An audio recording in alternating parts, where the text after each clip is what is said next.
네, 오늘도 말씀 안에서 함께 만나며 감사합니다. 본문의 말씀을 가지고 베드로가 깨달은 복음의 본질, 베드로가 깨달은 복음의 본질 이런 제목으로 말씀을 나누겠습니다. 우리 각자의 신앙의 여정에 소중한 만남들이 분명 있으실 것 같습니다. 하나님께서 우리 인생을 부르실 때 보면 일편적으로 같은 방식으로만 부르지 않는다는 것을 제가 알게 됩니다.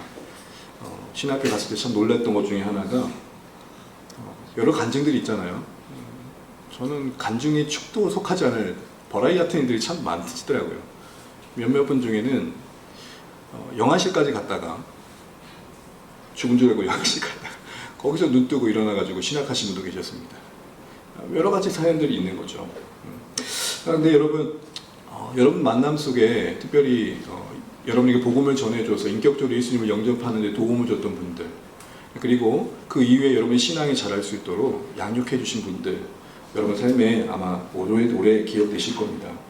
저도 96년도에 대학에 입학을 하고 그 뒤에 1년 정도 신앙생활 방황한 뒤에 97년, 90년 겨울부터 한 교회에서 정착을 하게 되면서 거기서 만났던 만남들이 사실은 오늘 제 목회의 어떤 양분의 많은 부분들을 차지하고 있다 해도 만큼 저에게는 오늘 신앙의 귀한 만남들이었습니다. 오늘 마치 베드로와 고넬료의 두 사람의 만남이 그러하였습니다. 이들은 복된 동행의 만남이었습니다. 서로가 서로를 빛나게 해주었기 때문이죠. 베드로는 고넬료 덕분에, 또 고넬료는 베드로 덕분에 각각의 위치에서 한 걸음 더 하나님이 기뻐하시는 방향으로 복음의 진전을 이룰 수 있었기 때문입니다.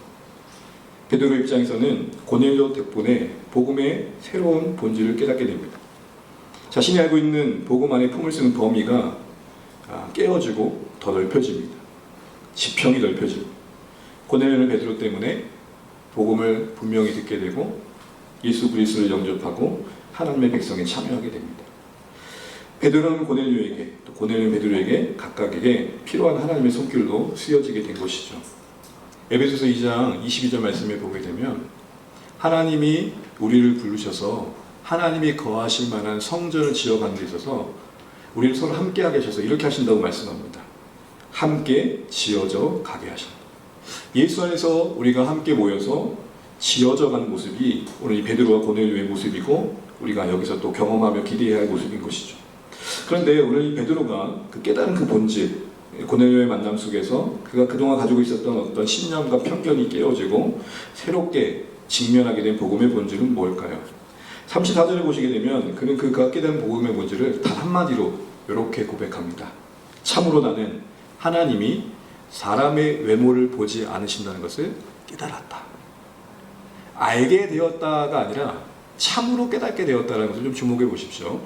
참으로 깨닫게 되었다는 것은 한마디로 말하면 이제 이게 확고하게 나의 확신이 되는 지식이 되었다라는 겁니다.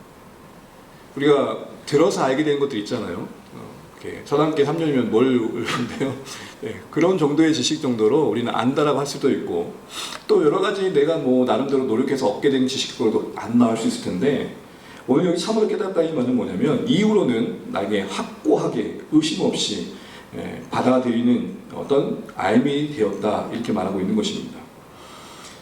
특별히 그가 외모로 사람을 보지 않는다 할 때 언급했던 외모의 의미는 우리가 서로를 마주할 때 보게 되는 어떤 얼굴, 겉모습이 아니라 조건을 말합니다. 그 사람의 배경을 말합니다. 어떤 혈통이라든지 신분이라든지 그 사람의 어떤 삶의 지위라든지 모든 것들을 포함하고 있는 것이죠. 특별히 베드로를 포함 유대인들에게 여기서 외모라고 할 때는 이방인과 관련해서는 특별히 혈통에 대한 이야기를 하고 있는 것입니다. 아브라함의 후손인 우리와 그렇지 않은 자들을 분리시키는 거죠. 그래서 유대인들에게는 크게 두 가지 부류의 사람만 있었습니다. 유대인과 유대인 아닌 사람. 모든 인류의 중심에 자신들이 있다고 생각하고 있었던 것이죠. 이런 맥락에서 하나님께서 외모를 보지 않는 것을 나는 깨달았다. 이 안에 담긴 의미, 이것이 우리에게 전해주고자 하는 복음의 본질 뭘까? 이미 알고 있는 내용들은 분명히 하고 다시 한번 놓쳤던 부분들은 점검해보는 시간이면 좋겠습니다. 첫 번째는 맥락적인 표현을 쓰자면 그가 깨달았던 외모를 보지 않으시는 하나님은 뭐냐면 유대인이 아니어도 괜찮다입니다. 유대인이 아니어도 괜찮다. 이걸 조금 더 의미적으로 풀어보면 구원받음에 있어서 예수를 믿는 조건 외에는 다른 조건은 필요 없다라는 것입니다. 조건이라고 한다면 오직 믿음 외에는 없다. 믿음이 유일한 조건이다. 그 외에 다른 조건을 부여하는 것은 복음이 아니다. 이런 얘기를 하고 있는 것입니다. 고넬료를 만나기 전 베드로와 대부분의 유대인들은 이방인이 구원받기 위한 명확한 전제 조건을 제시했었습니다. 그것은 다른 것이 아니라 이방인들이 유대인이 되어야 한다라는 것입니다. 복음을 듣기 이전에 이들은 유대인이 되어야 복음을 들을 자격이 주어진다고 생각했던 거예요. 특별히 유대인의 입장에서는 이방인들이 혐오했던 것 중에 하나는 뭐냐면 우상숭배입니다. 온갖 형상을 만들어가지고 절을 하고 있는 그들을 보면서 멸시할 수밖에 없었던 이유는 바로 거기에 우상숭배의 이유가 있었습니다. 하나님이 우상숭배를 정말 싫어하시는 걸 알고 있는 그들 입장에서는 이방인들만큼은 엄격하게 다루시겠지라는 기대치가 있었던 것이죠. 그래서 우상을 섬기던 이방인들이 거룩한 하나님 백성이 되려면 적어도 어떤 절차를 거쳐야겠다는 생각을 합리적으로 했던 것입니다. 그래서 그들 입장에서는 선민인 자신들처럼 유대인으로서의 모습을 갖춰야 된다 생각했던 거죠. 유대인이 되려면 가장 해야 될 게 뭐였습니까? 남성 같은 경우에는 할례를 행해야 됐습니다. 성전에 예배에 참여할 수 있도록 그 규례를 잘 알고 지켜야 했었고 안식일을 준수해야 됐습니다. 여러 절개의 규례를 알고 지켜야 했었습니다. 이런 모든 것들이 이루어질 때 구원받을 수 있는 전제 조건이 마련되었다 생각했던 것입니다. 한마디로 복음을 받아들이기 전에 유대인 되는 자격증이 필요했다 이렇게 얘기를 했던 것이죠. 이것은 이방인들 입장에서는 도저히 건널 수 없는 강이었고 너무나 높아서 넘을 수 없는 견고한 장벽이었습니다.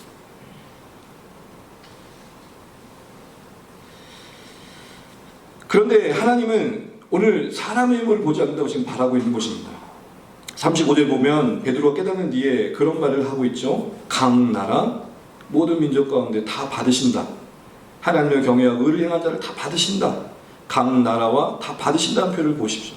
각 나라는 것은 이스라엘 외에 다른 민족을 말하는 것이겠죠.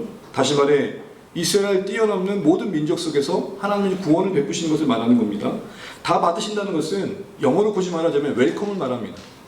유대인만 환영하시는 하나님이 아니고 유대인 외에 모든 민족도 하나님 기꺼이 기뻐하신다. 지금 그 얘기를 하고 있는 것입니다. 지금 베드로가 다른 사람도 아닌 베드로가 지금 그걸 고백하고 있는 것입니다. 특별히 36절에 그가 알고 있는 복음에 그 안에 이미 그런 메시지가 있다는 것을 다시 한번 고백합니다. 36절 보실까요? 36절 만유의 주 되신 예수 그리스도로 말미암아 화평의 복음을 전하사. 이걸 좀 풀어보면 이런 내용입니다. 하나님께서 구주 예수 그리스도를 통해서 우리와 화해할 수 있는 기쁨 소식을 알려주셨는데 그 화해의 근원이 되신 예수님은 유대인만의 하나님이 아니라 만유의 주라고 소개하고 있는 겁니다. 이 말이 무슨 말이에요? 구원자로서 예수님은 유대인에게만 필요한 구원의 근거가 아니라 모든 사람의 구원의 근거가 되신다. 이 복음을 베드로가 지금 다시 깨닫고 있는 것입니다. 특정 어느 민족에게만 해당되는 이야기가 아니라 모든 민족의 동일한 구원의 근거가 마련되었고 이것이 유일하다고 말하는 것입니다. 이렇게 보면 유대인이나 이방인이나 혈통은 다르지만 구원이 필요한 자로서의 공통점 그리고 거기서 구원을 받는 데의 시작에 같은 출발점이 있는 겁니다. 여러분 이거를 좀 깊이 묵상해 보시면 좋겠습니다. 유대인들은 이방인들보다 더 나은 출발점에 서 있다고 생각한 거예요. 그러니까 우월감을 가졌겠죠. 그리고 이방인들이 유대인이 되어야 된다는 확신을 가질 수 있었을 것이고요. 그래서 성경은 뭐라고 말하냐? 이방인이나 유대인이나 모두 다 구원에 있어서 그 조건은 믿음이라는 말의 또 다른 말은 뭐냐면 우리 모두가 구원받는 그 출발점은 같은 선상에 서 있다는 것입니다. 더 나은 자가 없다는 것입니다. 신앙의 경륜이 10년이든 20년이든 40년이든 예수 믿어 구원받습니다. 이제 막 신자가 된 자도 예수 믿어 구원받습니다. 그러면 우리가 하나님 앞에서 자랑할 게 없는 것입니다. 왜요? 같은 출발점, 죄인이라는 그 출발점 속에 은혜 받음으로 내딛는 걸음이 신앙이 그렇기 때문입니다. 사실은 좀 더 생각해 보면 가깝지만 오히려 구원이 먼 자들이 있습니다. 성경에 보면 바리새인들은 누구보다도 성전에 가까웠지만 하나님의 보실 때는 구원에서 가장 먼 자들이에요. 물리적으로 가장 멀리 있다고 생각하지만 오히려 하나님께는 가까운 자들이 있습니다. 무슨 말씀을 드리는 겁니까? 우리가 같은 자리에서 출발했다는 것은 우리가 서로에게 동료애를 가져야 된다는 것입니다. 신앙적으로 이야기를 하다 보면 어디서 태어나셨어요? 뭐 고향을 얘기하다 보면 같은 고향만 만나면 우리 어떤 마음 가지세요? 왠지 반갑잖아요. 그렇죠? 왠지 괜히 더 가깝게 느껴지고 영적으로 우리 고향이 같다고요. 우리 모두는 더 나은 자리에서 예수 믿어 좀 더 교양이 있어진 차원이 아니고 예수 그리스도의 유일한 그 조건으로만 구원받은 측면에서는 구원받은 우리가 신앙생활의 연륜과 상관없이 나온 자리는 같다고. 그런 의미에서 우리는 서로에게 동료애와 긍휼의 시선이 필요한 것이죠. 바로 이런 차원의 복음의 깊은 내용을 베드로가 다시 자신의 입으로 고백하고 있는 것입니다. 특별히 이런 고백을 그에게도 확고히 해줄 수 있었던 건 뭐냐? 45절을 보시게 되면 여러분, 고넬료 가정에 복음을 듣고 있는 그들에게 성령이 임하시죠. 그 증상으로 하나님을 예배함과 방언에 터져 나옵니다. 하나님이 그들 가운데 함께 하시는 본 겁니다. 여러분, 이것은 베드로에겐 큰 충격이었습니다. 유대인이었던 그들이 예수님을 믿음으로 성령을 체험한 것은 그럴 수 있는 일이었지만 이방인들에게 성령이 임한다? 이 말은 달리 말하면 조건 없이 하나님이 그들을 품으셨다는 것을 베드로에게 확연히 드러내준 겁니다. 이렇게 말씀하시는 거죠. 베드로야, 내가 이들을 품었는데 네가 뭐라고? 내가 이들을 품어 구원하고자 하는데 네가 뭐라고 자꾸 조건을 달아? 지금 그 얘기를 베드로가 직접 들은 것입니다. 이 사건을 통해 베드로는 모든 민족의 구원에 보내 인간의 그 어떤 조건이 아니라 예수 믿음 외에는 없다라는 이 진리가 온몸으로 깨달아지는 시간이었을 겁니다. 함께했던 이들도, 베드로와 동행했던 이들도 이걸 보고 놀랐습니다. 그래서 45절 한번 읽어볼까요? 45절입니다. 같이 한번 읽죠. 베드로와 함께한 온내 받은 신자들이 이방인에게도 성령 부어주심을 말미암아 놀라니. 저는 질문을 좀 드리겠습니다. 성령이 주어져서 놀란 겁니까? 그것이 이방인들에게 임해서 놀란 겁니까? 역시 우리 주원의 교성도들 맥락을 잘 파가십니다. 이방인들에게 임했다는 것을 지금 놀란 겁니다.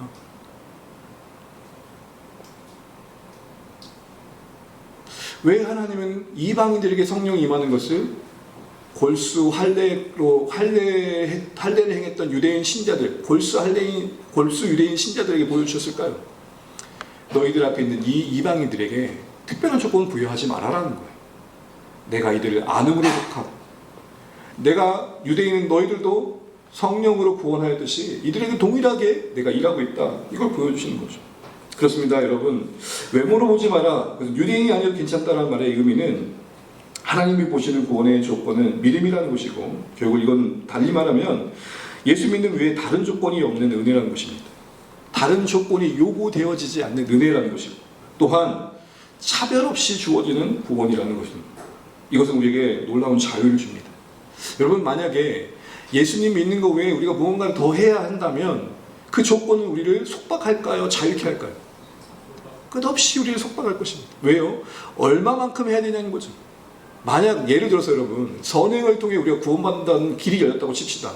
그럼 여러분, 얼마만큼 선행을 베풀어야 돼요? 우리 선행만 베푸는 게 아니라 뭐도 해요? 악행도 은밀하게 행하잖아요. 각 단가 생각해보면 때론 이 마이너스 통장처럼 오버가 될 때가 있더란 말입니다.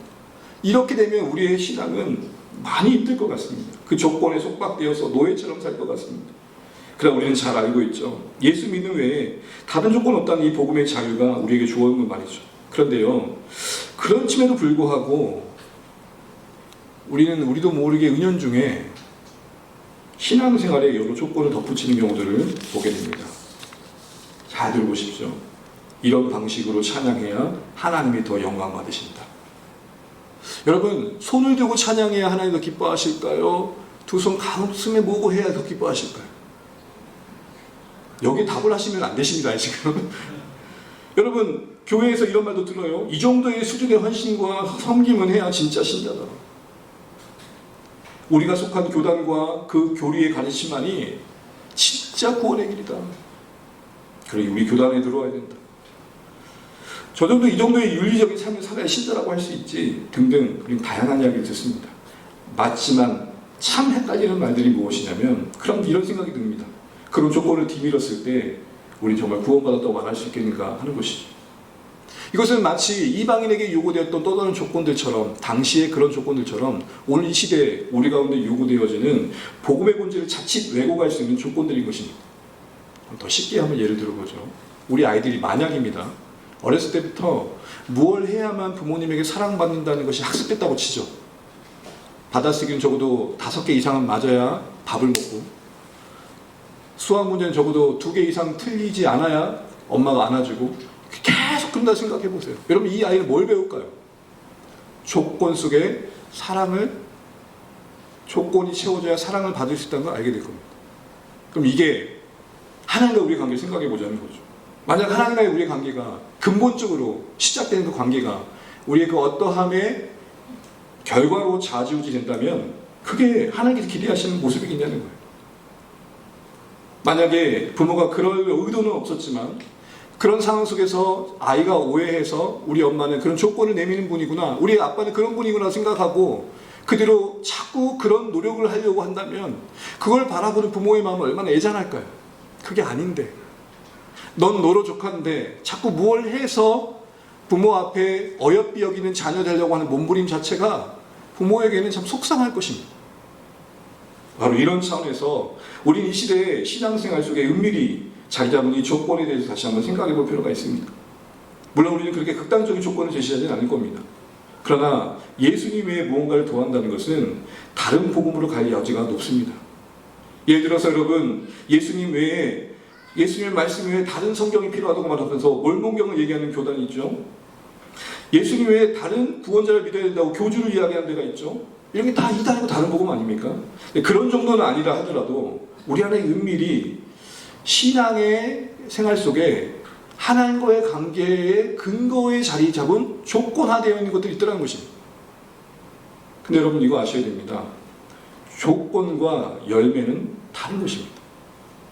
우리의 헌금 생활, 헌신의 생활, 우리가 신자로서 마땅히 보여야 할 도덕적 윤리적인 삶은 구원을 받아내기 위해 해야 할 조건이 아니라 예수 안에서 놀라운 은혜로 사랑 가운데 구원받은 우리가 그 은혜 안에, 말씀 안에서 사랑으로서 하나님을 알아가면서 자연스럽게 외쳐간 열매라는 것이죠. 은혜가 나온 열매라는 것입니다. 조건이 아니고요. 만약 열매가 조건의 자리에 딱하니 자리 잡잖아요. 그럼 복음의 본질은 흐려집니다. 그 복음의 본질은 은혜, 오직 믿음 외에 다른 조건이 필요 없다는 가치가 흐려지고 복음은 은혜가 아닌 또 다른 율법이 되어버립니다. 우리의 신앙은 자유가 아닌 또 다른 무거운 짐을 짊어지게 된다는 말입니다. 한번 생각해 보세요, 여러분. 한 가지 더 예를 한번 들어볼까요?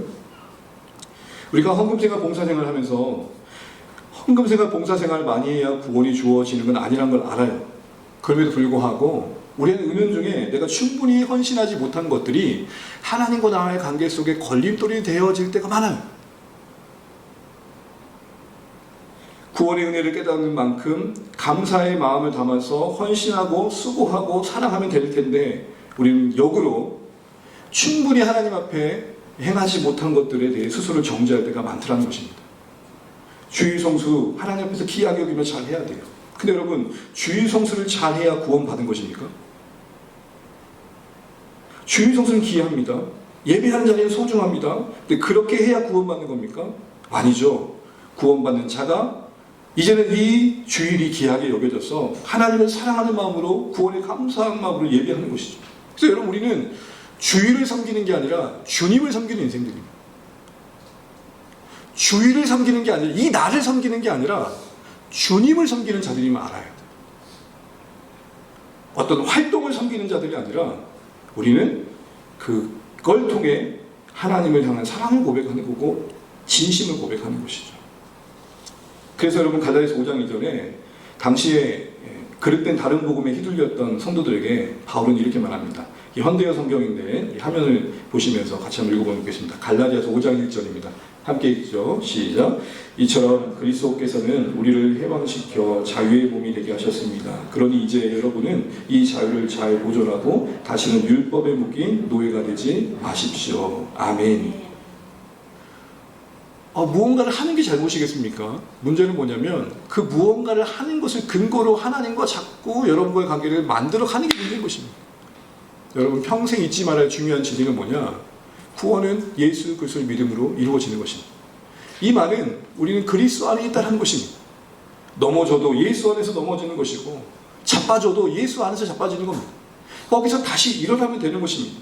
그 은혜의 크심을 알고 그 은혜의 보유하심을 알고 다시 일어나는 것입니다. 오히려 그 절망 속에 난 은혜 없으면 안 되는 것을 깨닫고 하나님께 더 가까이 나가는 기회로 만드는 것입니다.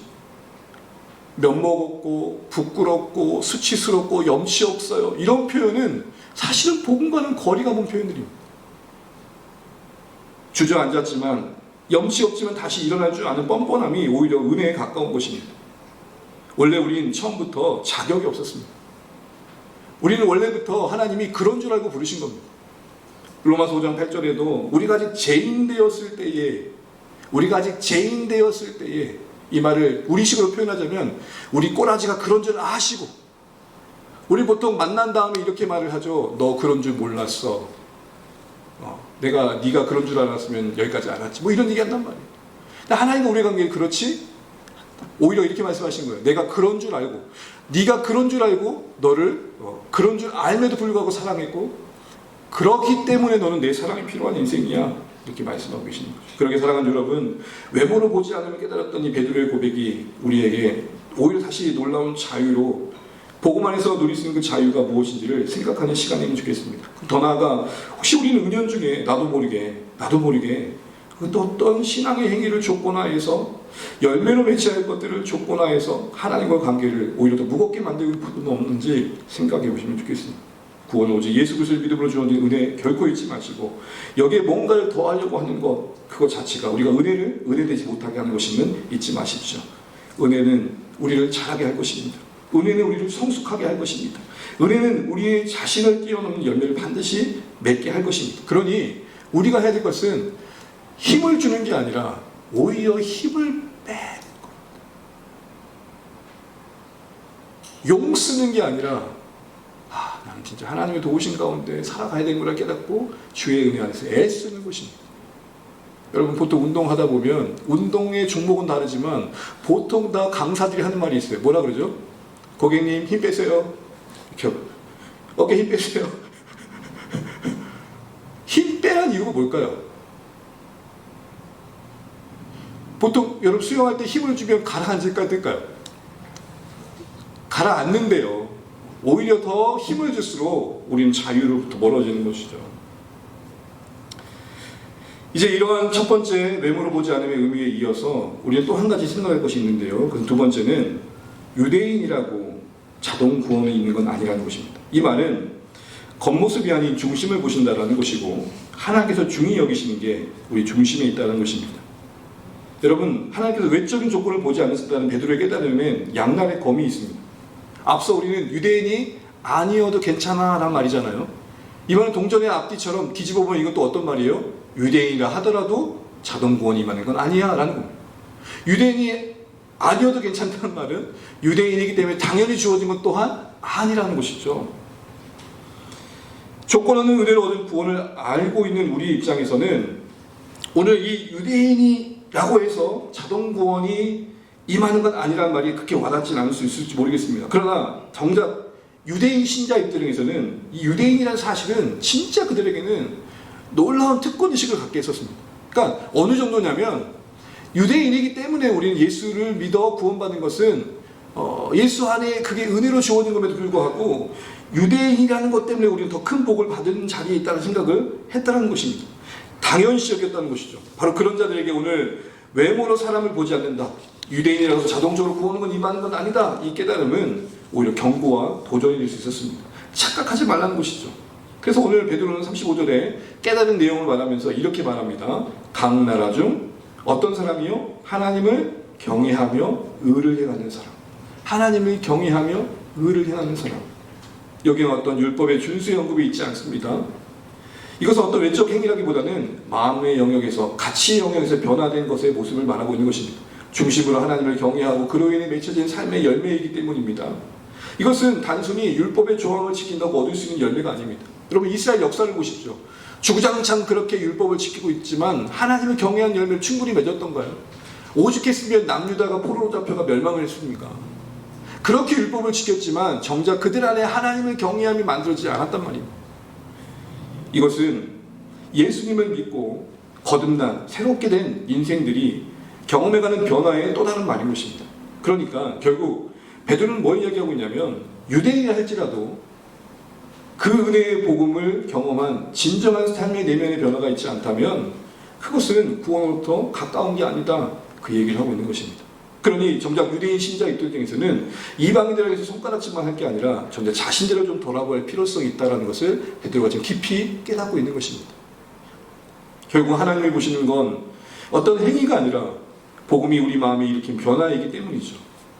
겉으로 보이는 어떤 화려함보다 그렇게 더 중요한 것은 하루하루 은혜로 빌어진 우리 인격에 빛을 발하는 것입니다.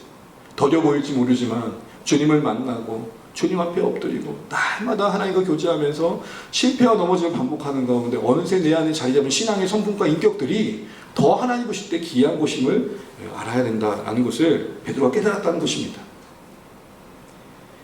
이방인이 유대인이 되어서 그래야 구원이 가까운 게 아니라 설사 유대인이라 할지라도 복음 안에서 그 내면의 세계가 참다하게 변화되지 않는다면 구원으로부터 멀다라는 것을 오늘 외모로 사람을 보지 않는다는 말로 담아내고 있다는 것입니다. 하나님은 지금 너가 유대인이냐 이방인을 보는 게 아니라 예수 믿은 고백을 했냐 안 하는 게 아니라 진짜 그 고백이 너의 심령 속에 열매 맺고 있느냐 그걸 보신다는 말씀을 하고 있는 것입니다. 그러게 사랑하는 여러분, 우리의 신앙의 목표는 좀 달라져야겠습니다. 폼을 내는 그런 어떤 겉모습을 꾸미는 게 아니라 진짜 내면의 복음은 변화되어 폼이 나는 진짜 그리스도인, 멋진 그리스도인이 되기를 소망해야겠습니다. 멋내는 신자가 아니라 멋나는 신자가 되어야겠습니다. 억지로 멋있어 보이려고 애쓰는 신자가 아니라 신앙이 있어 보이는 어떤 겉모습에 치중하는 신자가 아니라 진짜 신자가 아닙니다. 아무리 많은 화려한 섬김을 하고 있고 주목받는 자리에 있어도요, 하나님은 중심을 보신다고 할 때 그 중심 속에서 복음이 만나 일으키는 겸손함과 낮아짐과 진실함의 열매들이 맺히지 않으면 여러분 그거 진짜일까요? 라는 생각을 해보게 되는 것이죠. 껍데기 뿐인 신앙, 종교적인 가면을 신은 신앙이 아니라 인격적으로 주님을 만나는 흔적과 변화를 자연스럽게 우리 안에서 드러낼 수 있는 신앙이 되어야 되는 것입니다. 우리 자녀들을 가만 보면은 사람들이 점점 외모에 겉모습에 다른 사람의 시선에 신경을 많이 쓴다는 것들을 알게 돼요. 아이를 키워보니까 어렸을 때는 머리에다가 이런 토끼띠 같은 걸 하고 막 다녀도 지가 이쁜 줄 알고 돌아다닌단 말이에요. 근데 중학교 되면 이걸 안 해요. 왜 하나님은? 아빠 미쳐서 창피하게 왜 그래? 이런단 말이에요. 코 흘리고 나서도 코 닦으라 해도 몰라 하고 돌아다니는 애들이 여기 여드름만 하나 나도 뭐라 그래요? 난리를 쳐. 어렸을 때는 친구 데려오고 싶다고 엄마 친구 좀 데려가게 해줘 라고 했던 애들이 언제 말을 끝내는 줄 아세요? 친구 중 한 명이 한 50평 집 살아. 그 집에 한번 갔다 왔어. 그대로 말을 안 해. 점점 아이들이 뭘 느껴요? 겉모습을 알아가요. 그렇지 않습니까? 아이들 켜보면 느끼겠지만 점점 아이들이 겉모습에 신경을 쓰게 돼요. 그럼 이게 잘못된 건가요? 아니에요. 이 시기가 중요해요. 이 시기 때 아이들이 겉모습을 몰빵하게 되면 이 시대를 따라가게 돼 있는 거예요. 이때 우리는 이들에게 뭘 심어줘야겠습니까? 복음 안에서의 자존감을 심어줘. 그래서 야고보 사도는 교회 성도들에게 이렇게 말합니다. 함께 읽어볼게요. 1장 9절 10절입니다. 시작. 낮은 형제는 낮아짐을 자랑하더니 이는 그가 풀의 꽃과 같이 지나갑니다. 아멘. 이 구절을 주목해 보십시오. 낮은 형제. 그 말 그대로 특별히 사회에서 뭔가 내세울 게 없는 가난한 자들, 그냥 평범한 사람들 말합니다. 근데 그런 들에게 야고보사는 뭘 말합니까? 그 겉모습에 위축되지 말고 네가 하나님 앞에 얼마나 존귀한 인생지를 봐라 이 얘기를 하고 있는 겁니다. 또한 부한 자들, 세상에서 내세울 게 많은 자들 이렇게 말합니다. 너 그거 가지고 뭐 있다고 얘기할 거 없어. 너 하나님 앞에 얼마나 낮은 인생지를 봐라. 그 한꺼풀 벗겨내고 나면 은혜 없이는 살 수 없는 죄인임을 봐라. 여러분 이런 시선의 교차가 오늘 겉모습에 시들을 수 있는 외모 지상주의에서 우리를 지켜주는 겁니다. 왜 우리는 동창회만 갔다 오면 이렇게 초라해지죠? 오랜만에 사람들 만나고 오면 기분 나빠요. 들어 누워요. 왜죠? 우리가 가치 있게 여기는 영역이 어느새 세상의 관점과 그 평가에 맞춰져 있기 때문입니다. 여러분 믿으실지 모르겠지만요, 저는 누가 예전에는 장동건 같단 말도 했었어요. 절대 안 믿군요. 지금은 그런 말이 무슨 소용이 있어요. 외모 가지고 제가 누군 외모 품평을 해도 그런 줄 알아요. 그냥 별로 휘둘리지 않는다고요. 그렇다고 여러분 너무 깎아내리시면 안 돼요. 무슨 말일까요? 이거 잘 들어보세요. 내가 뭔가에 반응한다는 것은 내가 그걸 신경 쓴다는 거예요, 안 쓴다는 거예요? 그거예요. 그 반응을 통해서 우리는 우리 자신을 거울처럼 비춰봐요. 아, 내가 왜 여기에 열릴까? 어느새 내가 여기에 마음 두고 있구나.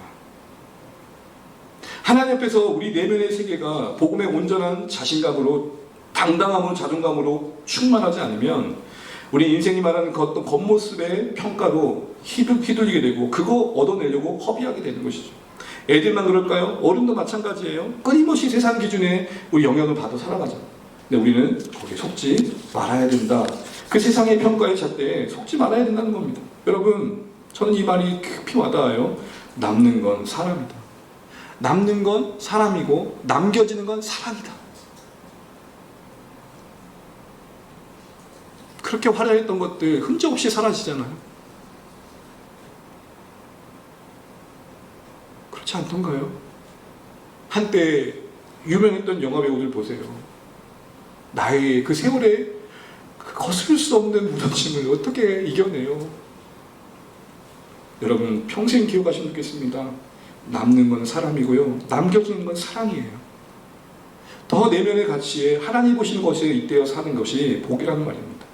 신앙의 중심을, 그 무게를 하나님 보시는 그 내면에 일치시킬 때 우리는 점점 더 참된 자유를 누리게 되는 거죠. 그게 바로 오늘 베드로가 외모로 사람을 보지 않는 알았을 때 누리는 은혜였습니다.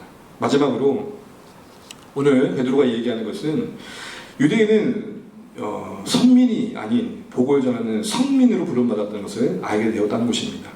여러분, 앞서 말씀드린 것처럼 유대인은 선민의식이 있어요. 이거는 나와 너희는 달라는 차별의식을 말하는 거예요. 그러나 하나님은 그들을 뭘로 부르셨어요? 선민. 너희만 특별해서 너희를 부른 차별이 아니라, 선별이 아니라 하나님이 그냥 은혜 가운데 그들을 불러 거룩하게 구별하신 거고, 구별하셨다는 것에는 목적이 있다는 것이고, 그 목적은 그들이 먼저 부름받은 그 은혜의 걸음들을 걸으면서 하나님이 드러내는 복의 통로가 되고 싶기를 바랬던 것이죠. 그래서 여러분 10장 36절 말씀 같이 보실까요? 10장 36절입니다. 함께 읽죠. 시작. 만유의 주 되신 예수 그리스도로 말미암아 화평의 복음을 전하사 이스라엘 자손들에게 보내신 말씀. 아멘. 번역이 조금 애매하게 되어 있는데 이런 내용이 옵니다. 예수 그리스도로 화평케 하시는 이 기쁜 소식을 전하시는 이 하나님의 일하심은 이스라엘 사람들에게 먼저 주어졌다, 이 말입니다.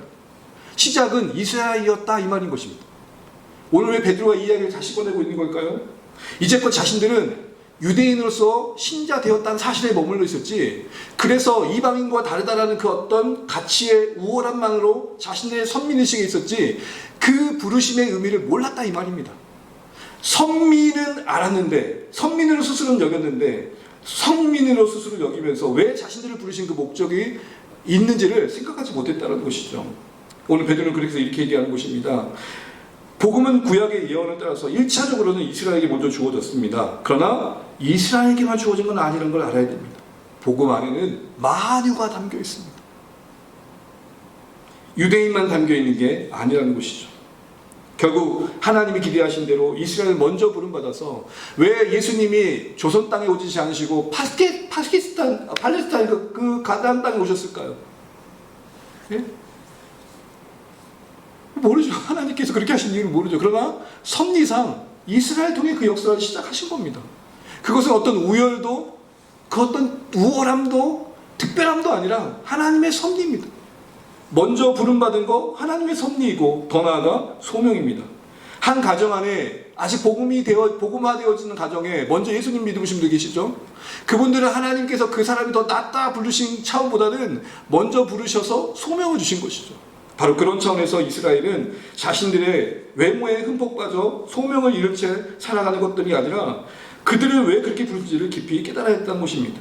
우월함, 사이즈, 겉모습의 크기에 매일 게 아니라 진짜 그들이 왜 유대인으로서 율법을 갖고 있는 자들로서 예수님이 그들 가운데 오셔서 자신들이 복음의 시작이 되게 했는지에 대한 깊은 이해와 통찰이 필요했던 것이죠. 여러분 그거 아세요?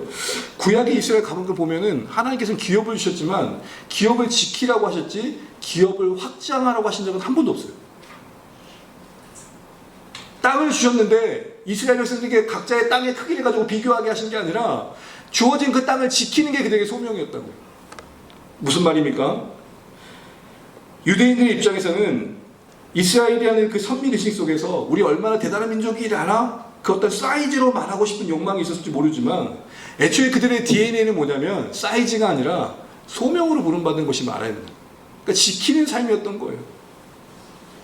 이스라엘이 땅을 넓혀서 제국 역사를 따라서 바벨론을 침략하고 애굽을 침략해서 땅을 넓혀서 하나님 영광 받으세요, 이게 아니라 그 부름받은 사이즈 안에서, 잘 들어보세요, 이 부름받은 사이즈 안에서 하시고자 하는 하나님의 온전한 통로가 되는 것, 그게 이스라엘이었다는 겁니다.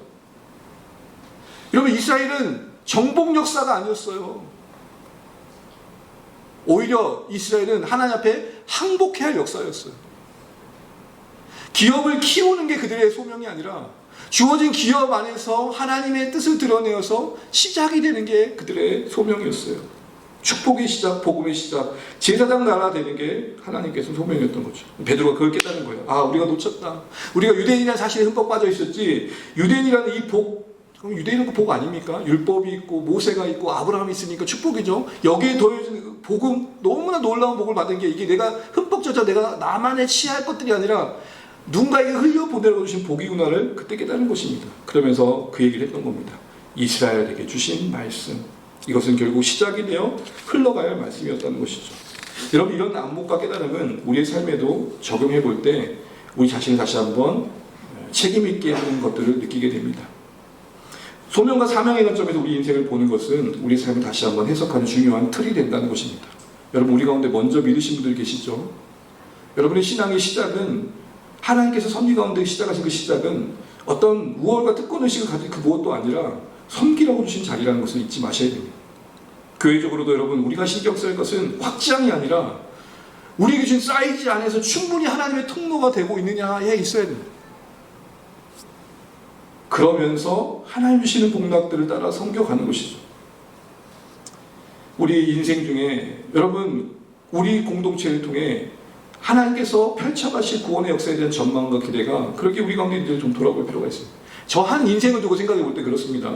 제 한 인생 위에 살아간 날 동안 만나게 하신 수많은 만남들을 통해서 하나님께서 내 안에 주신 복음, 시작하신 그 복음을 흘려보낼 일들을 생각하며 나는 살아가고 있는가? 여러분, 이렇게 보면 우리의 만남의 관점은 달라지겠죠. 오늘 우리의 공동체를 통해서도 이루어가실 만남, 그 구원에 펼쳐가실 일들에 대한 기대감들을 생각해 보면 공동체를 바라보는 시선이 다를 것입니다. 얼마나 크냐, 작냐가 아닙니다. 얼마나 우리 주원의 교회는 쓰임받고 있느냐에 있어요.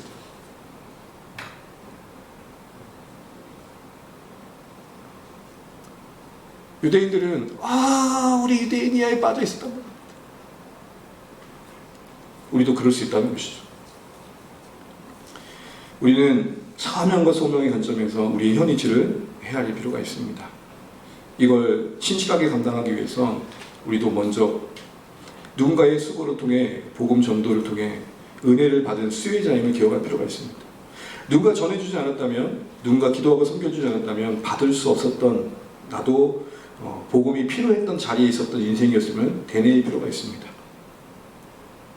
또한 하나님께서 우리에게 주신 그 무엇이든 그것은 크든지 작든지 나를 드러내는 수단, 우리를 증명하는 수단이 아니라 하나님께서 우리에게 맡기신 것이고 흘려보내야 할 선물과 같은 것들임을 알 필요가 있고, 그런 관점에서 보면 우리 주변에는 여전히 복음이 필요한 인생들이 있다는 것을 볼 필요가 있다는 것입니다. 내가 지금 무엇을 하고 있냐가 중요한 게 아니라, 우리 교회가 얼마나 크냐 작냐가 중요한 게 아니라, 어디서든지 하나님이 충분히 우리를 통해 일하실 수 있는 만큼 우리는 우리에게 주신 이 복음의 은혜, 신자라는 신자라는 어떤 위치 속에서 담아내신 소명에 얼마나 관심 있는 자가 중요하다는 것입니다. 사랑하는 주안의 가족 여러분, 이제 말씀을 뵙겠습니다. 오늘 베드로가 깨달은 외모를 보지 않으시는 하나님에 대한 그의 이해, 그 안에 담긴 복음의 본질은 뭐였습니까? 하나님이 보시는 구원의 조건의 유일함은 믿음이고 그 외에 다른 조건이 없다는 것입니다. 이것은 우리에게 놀라운 자유를 주는 것입니다. 우리가 그것을 더 해야 하나님을 어여삐어 계신 게 아니라 이미 우리는 하나님의 사랑 안에 있다는 사실에서 시작하셔야 됩니다. 우리가 자꾸 무언가를 더 하려고 하는 마음의 근본적인 이유는 뭐죠? 불안감이죠. 내가 이렇게 해서 복을 덜 받겠구나. 하나님 이렇게 해가지고 우리 가정에 또 뭔가 또 안 되게 하시겠구나. 나름대로 내 안에 어떤 불안감들인 거예요. 여러분, 그런데 하나님 우리를 그렇게 보지 않으시는 거예요. 다른 조건을 가지고 우리를 더 기이 여기시는 게 아니라는 거예요. 여러분 저를 볼까요? 하나님이 저 목사라고 더 사랑하실까요? 아니요. 저는 그렇게 생각하지 않아요. 하나님이 자격 없는 나를 사랑하셨기에 부족하지만 목사를 통해 섬긴다고 생각하지, 제가 목사를 하고 있으니까 하나님 저에게 더 복 주시겠다, 그런 거 아니라고. 우리 모두가 그런 시선에서 오직 충분한 조건이 예수 안에 있는 인생으로서 하나님과 나의 관계를 그 무엇도 끊을 수 없고 뺏을 수 없고 찬탈당할 수 없는 든든한 묶임 속에 있다는 사실 속에 살아가셔야 돼요. 불안감에 헌금하지 마세요. 불안감에 헌신하지 마세요.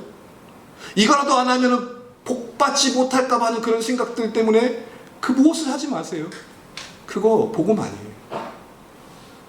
오히려 더 우리는 어떤 은혜와 사랑 속에 있는지를 깊이 생각하셔야 돼요. 두 번째로 하나님이 중요시 여기시는 것은 외모를 보잔다 할 때 그것은 중심이었습니다. 겉모습에 취해 살아가는 인생들이 아니라, 세상의 평가에 따라 내 겉모습의 사이즈를 키우는 게 아니라 내 내면의 진실한 열매를 맺어요. 폼 내는 인생이 아니라 진짜 폼 나는 그런 삶을 살아야 됩니다.